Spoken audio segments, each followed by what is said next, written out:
When Cristiano Ronaldo first landed in Saudi Arabia, the flashbulbs lit up like a firestorm. Al Nassr rolled out the red carpet, and the world held its breath. For many, this was a final chapter, a farewell tour for a legend. But Cristiano didn't come for nostalgia, he came to conquer. In the opening weeks, he did just that. Goals flowed like water, stadiums filled beyond capacity, jerseys vanished off shelves, the cameras captured every glare, every celebration. He was, once again, at the center of gravity in football. But in the background, beneath the lights and noise, cracks quietly formed.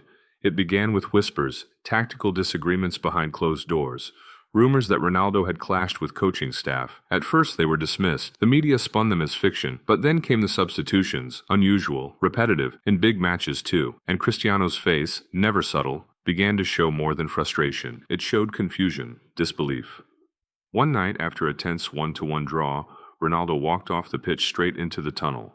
No handshake, no salute to fans, just a stare into the abyss. When asked in the post-match, the coach gave a clinical answer. "We're managing minutes." But those who've watched Ronaldo's career know he doesn't get managed. He manages the moment. Backroom sources began to speak anonymously. One claimed Ronaldo had offered to lead pre-match tactical prep. Another said he vetoed a formation the staff proposed. Whether true or exaggerated, the result was clear. A power struggle had begun. And in a club not used to stars outshining the crest, this created tension. Cold, silent, dangerous tension. Cristiano, meanwhile, kept scoring. But the joy, the spark, it dulled. Slowly. The media noticed. Fans noticed. Even his teammates, once reverent, now seemed hesitant. The weight of the locker room shifted. And while no one dared say it aloud, the feeling grew. Ronaldo was no longer untouchable. What happens when a king walks into a kingdom that already has a throne?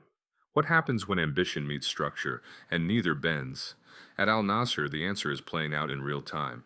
It was supposed to be simple. Cristiano Ronaldo would score goals, lift trophies, and elevate Saudi football into the global spotlight. On the surface, that plan still seemed intact. But inside the corridors of Al Nassr, the tone had changed. The coaching staff had begun speaking in cautious phrases. The board stopped tweeting celebratory messages. And fans, those once deafening voices, had started to murmur instead of roar. In training sessions, Cristiano's influence remained unmatched. He ran drills with ruthless precision. He demanded intensity, but something intangible was missing. The glances from teammates lasted a second too long.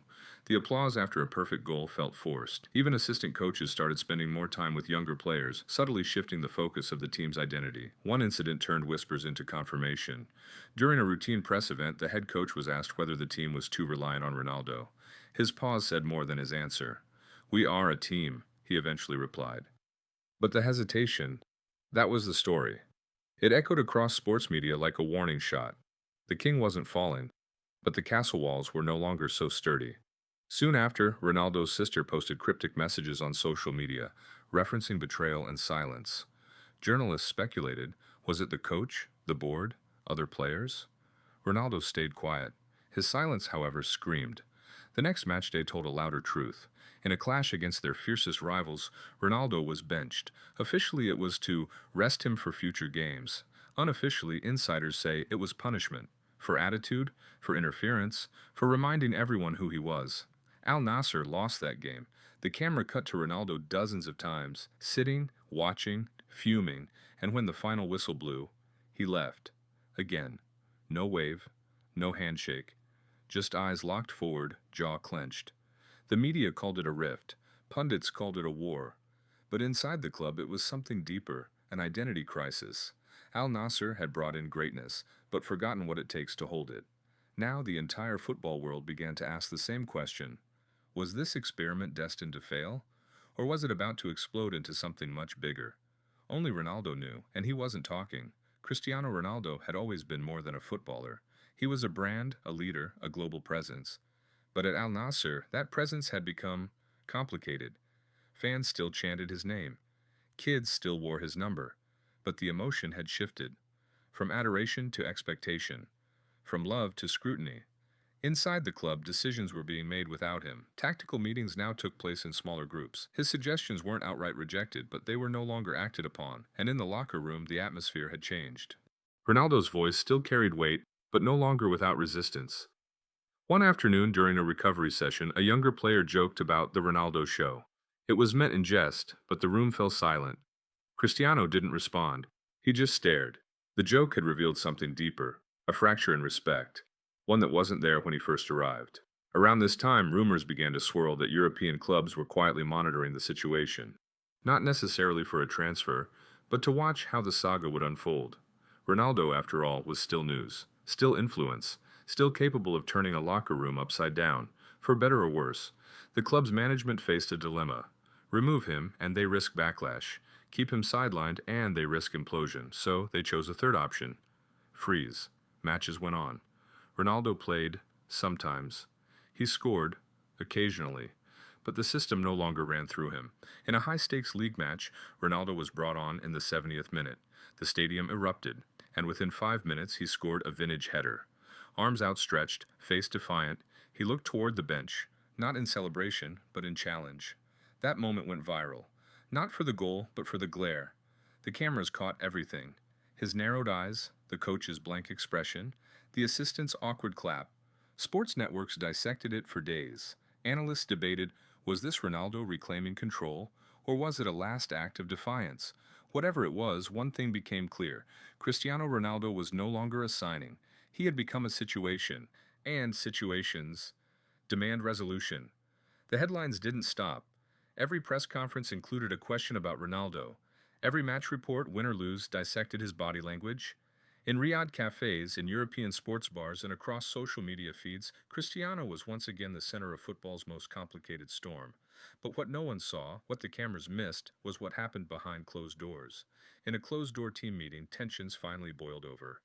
One of the senior midfielders reportedly questioned Ronaldo's commitment. He said, "You're here for yourself." The room froze. Cristiano stood, looked him in the eye, and replied, "I'm here to win. If that's a problem, say it louder." No one did. But the fracture deepened. The coach, now visibly exhausted by the media circus, began shortening press appearances. His language turned robotic. "Next match is what we focus on," he repeated. But everyone knew better.